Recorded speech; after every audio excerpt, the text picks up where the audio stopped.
Buenas tardes. Bueno, la clase de hoy nos encuentra de manera virtual, de manera sincrónica, para poder compartir algunas ideas que quedaron también como pendientes o latentes de la última clase en la que pudimos encontrarnos, el martes pasado. El martes pasado también nos encontramos en una situación en la que por el paro de colectivos, de transporte, habían pocos estudiantes y además con los que estábamos había un problema que no pudimos de alguna forma resolver del todo, ¿sí? Había una resolución algebraica que yo daba por sentado que era de una determinada manera, pero no logramos con el tiempo que teníamos poder darle una vuelta de rosca, digamos, al porqué. La idea entonces de este encuentro es de alguna forma disipar las dudas que habían en relación al problema del desafío, pensar qué era lo que se quería con ese problema, que a partir de ahí van a tener las devoluciones, y pensar en la resolución algebraica de ese problema, ¿sí? La consigna decía, me estoy refiriendo a este problema, la consigna decía que yo tengo un triángulo inscrito en un semicírculo de radio igual a 3 unidades, ¿sí? Yo tenía que representar la variación que sufría el área del triángulo en función de uno de los catetos, ¿sí?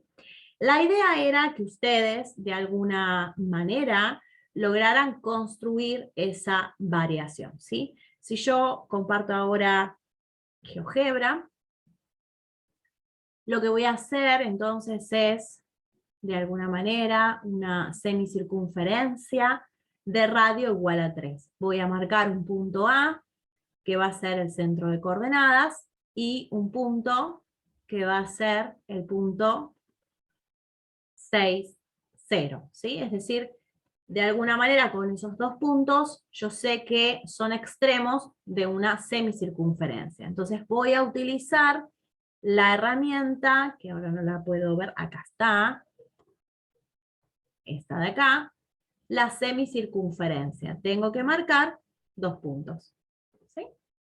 Bien, con la opción de punto en objeto voy a marcar un punto en esta semicircunferencia, de manera que yo pueda mover así, ¿sí? Y ahora tengo que construir mi triángulo. Voy a utilizar segmentos de A a B, de B a C y de C a A, y además voy a utilizar la herramienta polígono para construir ese triángulo, ¿sí? De alguna manera yo puedo mover a C y ver la variación, o ver la variación de ese triángulo, ¿no? En vivo y en directo. Ahí lo acerqué un poquito más. Bien. No es mi idea en este momento trabajar con el punto funcional o ver con la tabla de valores, ¿sí? Pero bueno, vamos a pensar que si yo quiero un punto que de alguna manera exprese la variación de ese área, el área está dada por T1, ¿sí? En este caso el polígono es T1 y el área va a ser 8.7, ¿sí? AC es el segmento B, que de alguna manera está acá. El segmento B mide 3,66. Si yo voy variando B, voy a encontrar variaciones de T1, ¿sí? Lo que yo voy a hacer entonces es pensar, de alguna manera expresar mediante el punto funcional cómo varía el área en función de uno de los catetos. ¿Por qué catetos? Y porque si yo de alguna manera uso la opción de ángulo, voy a encontrar que cualquiera sea el punto C que vive en esa semicircunferencia, el ángulo es recto, ¿sí? Esa es una propiedad, es un teorema, que dice que cuando un triángulo es inscrito en una semicircunferencia y uno de sus lados coincide con el diámetro de esa semicircunferencia, entonces estoy obteniendo un triángulo rectángulo, ¿sí? Acá es fácil ver cómo se da esa propiedad. Yo voy a elegir ese área, digamos, en función de uno de los catetos que va a ser B. Entonces voy a crear mi punto, a ver cómo lo puedo llamar, si lo puedo llamar P. Sí, lo puedo llamar P porque no hay otra herramienta que tenga P. Y voy a utilizar ahí como coordenada, digamos, independiente, es decir, primera coordenada, el valor de ese segmento B, ¿sí? Y por otro, voy a utilizar el valor del área, porque yo quiero obtener el área en función de B, ¿sí? Y va a ser, en mi caso, T1, ¿sí? Cuando yo coloco Enter, fíjense que P está acá arriba, y si yo muevo C, P se mueve. Activo el rastro de P, mostrar rastro, entonces cuando yo tengo acá a P, de alguna manera voy obteniendo el recorrido de ese punto funcional, ¿sí? ¿Qué pasa si yo de alguna manera registro este recorrido de P a partir de una tabla de valores y intento buscar la función? Eso se los voy a dejar a ustedes porque posiblemente lo hayan hecho. Hay algunas cuestiones. Cuando yo quiero encontrar el ajuste, si yo coloco ajuste, tendré que decidir cuál es el mejor ajuste y ahí es donde voy a tener problemas. Esta función no es una parábola, es parecido el gráfico a una parábola, ¿sí? Entonces, de alguna manera, no es ni una función polinómica, no es una función potencial, no es una recta, no es un seno, no encontramos una herramienta que me permita a partir de la nube de puntos o de la hoja de cálculo que se genera a partir del rastro de P, poder encontrar la modelización de esta función. Esto en primera instancia. La idea era que ustedes de alguna manera pudieran encontrar al menos, digamos, la gráfica, digamos, de esta situación, ¿sí?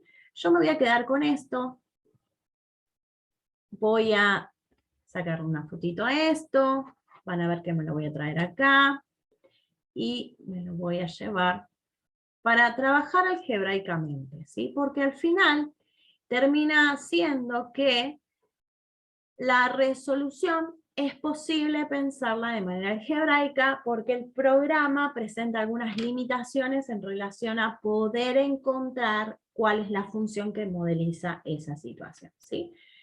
Por un lado, que acá era donde habían habido algunos problemas la clase pasada. Por un lado, yo voy a marcar este punto C. Fíjense, si yo trabajo algebraicamente en lápiz y papel, podría hacer una representación de lo que está sucediendo y el punto C quedaría fijo acá, ¿sí? Yo tengo que C va a tener una coordenada X y una coordenada Y. Discúlpenme que me quedaron medias feitas. Es decir, que el punto C es un punto de coordenadas X, ¿sí?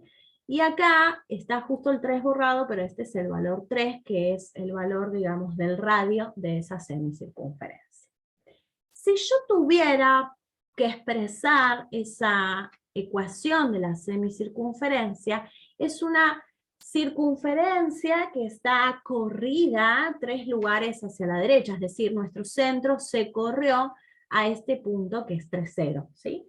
Es decir, que la ecuación de esa semicircunferencia sería x menos 3 al cuadrado más y al cuadrado igual a 3 al cuadrado, ¿sí? Es decir, hay un corrimiento lateral sobre el eje X, pero no hay un corrimiento vertical porque sigue en igual valiendo 0, ¿sí? El centro de esa circunferencia.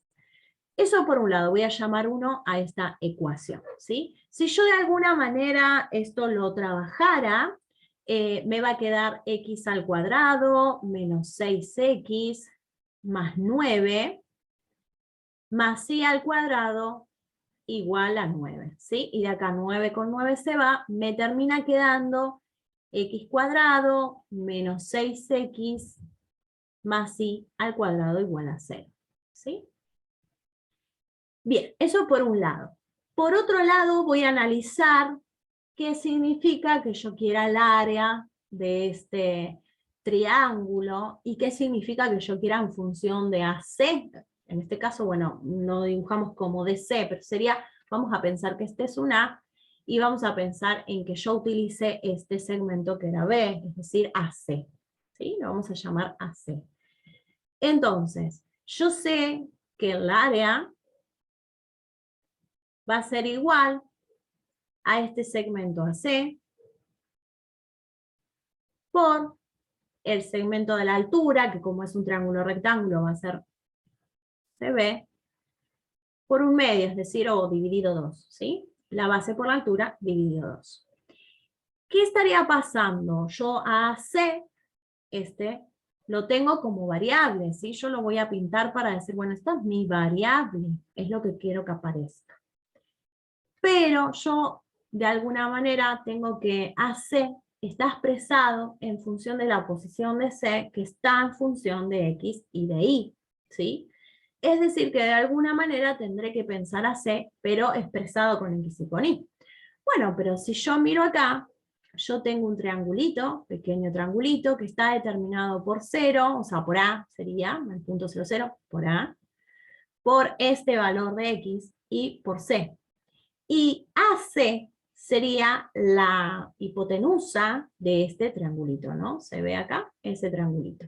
Entonces yo sé que AC va a ser igual a esto, que vale X, al cuadrado, más esto, que vale Y, al cuadrado, y esto le calculo la raíz. Es decir, apliqué Pitágoras con este triangulito y encontré el valor de AC. Es decir, que AC va a ser siempre la raíz cuadrada de X al cuadrado más Y al cuadrado, ¿sí? Bien, podría también pensar que AC al cuadrado es X cuadrado más Y cuadrado para no tener que pensar en la raíz, ¿sí? Esto lo voy a tener también a mano. Pero ya tengo lo que vale AC. ¿Qué me falta acá en este cálculo de área? Y ver cómo expreso CB, ¿sí? Bien, pero si yo miro acá y miro este triangulito, CB es otro triangulito donde es la hipotenusa de un triangulito que tiene una base y una altura. La altura es Y y la base es 6 menos X, ¿sí? Es decir, le quito este X y obtengo este valor. Por lo tanto, voy a plantear, esto lo voy a dejar aparte, voy a plantear esta idea que CB al cuadrado es igual a esta base de ese triangulito, que es el valor entero menos, le quito, digamos, X, que sería 6 menos X, al cuadrado, más el cuadrado de esa altura, que es Y. ¿Sí? Y entonces CB tendría que ser la raíz cuadrada de todo eso, ¿sí? O sea, la raíz cuadrada de todo esto. Acá voy a hacer los cálculos para no gastar, digamos, espacio.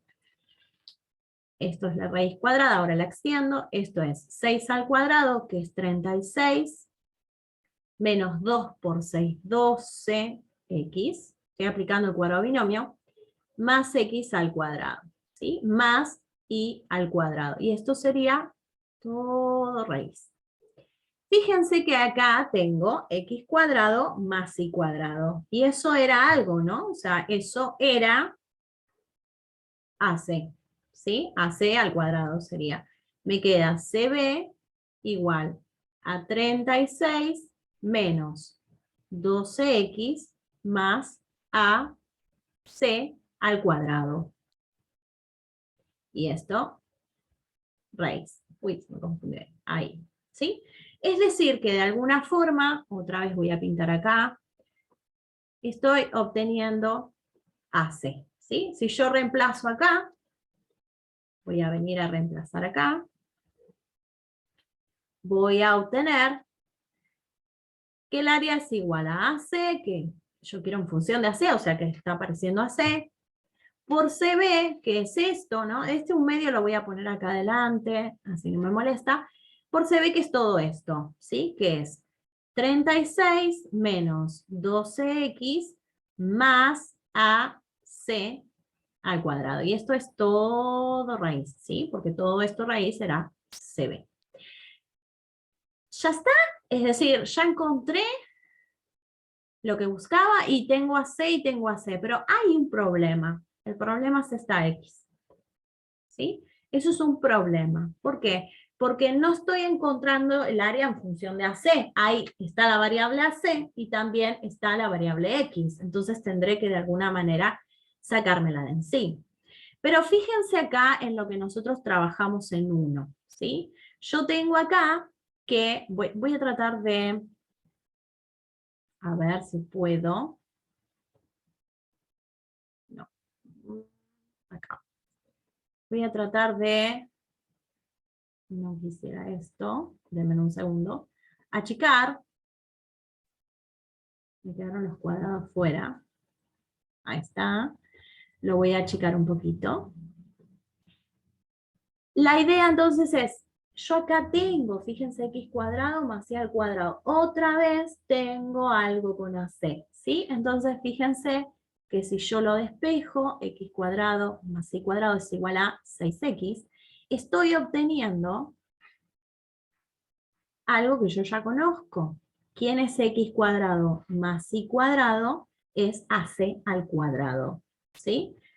Es decir, voy a hacer un paso más, estoy obteniendo que AC al cuadrado es 6x. Yo acá no tengo 6x, tengo 12x. Bueno, tengo el doble de 6x, ¿sí?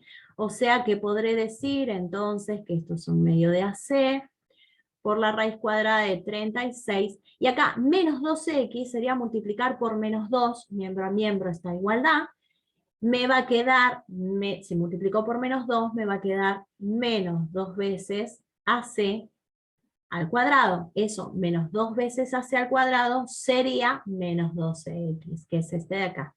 Y acá completo con AC al cuadrado, ¿sí? Bien. Fíjense entonces que yo ya tengo todo expresado en función de AC, lo único que me queda es hacer cuentitas. Tengo AC, acá tengo un 36 y acá tengo, le quito 2 veces AC cuadrado, le sumo un AC cuadrado y en definitiva tengo menos AC al cuadrado, ¿sí? Entonces expresé el área en función de lo que sería AC, como me pedía, ¿sí? Esta es una función que aparece, digamos, y que de alguna manera expresa la relación que hay entre el área del rectángulo, del triángulo, perdón, triángulo rectángulo, y lo que sería el cateto AC, ¿sí? Fíjense que no era simple, yo cuando lo hice lo saqué de eje, lo giré, lo hice más sencillo. La pregunta que nos surgía en el aula era ¿por qué 36? Bueno, el 36 viene de otro lado, no de considerar el radio al cuadrado.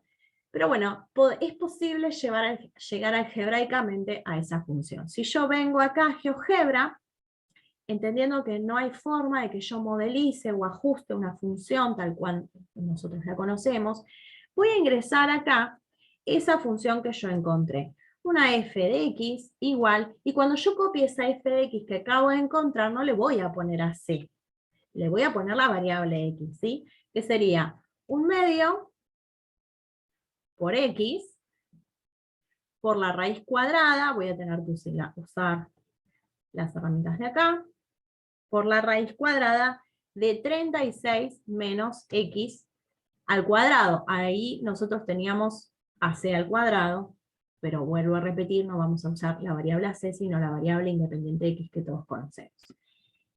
Bien, fíjense que ahí aparece ac, yo la voy a pintar de azul, para que se vea bien. Azul, esa es la función, ¿sí? Ven que es bastante grande, y lo que está pasando de alguna forma cuando yo muevo el punto C, es que P va recorriendo esa función, ¿sí? No la recorro entera, porque hay un dominio de alguna manera, porque el cateto, que es la variable independiente, es decir, el cateto AC, que es variable independiente, no puede tomar valores negativos.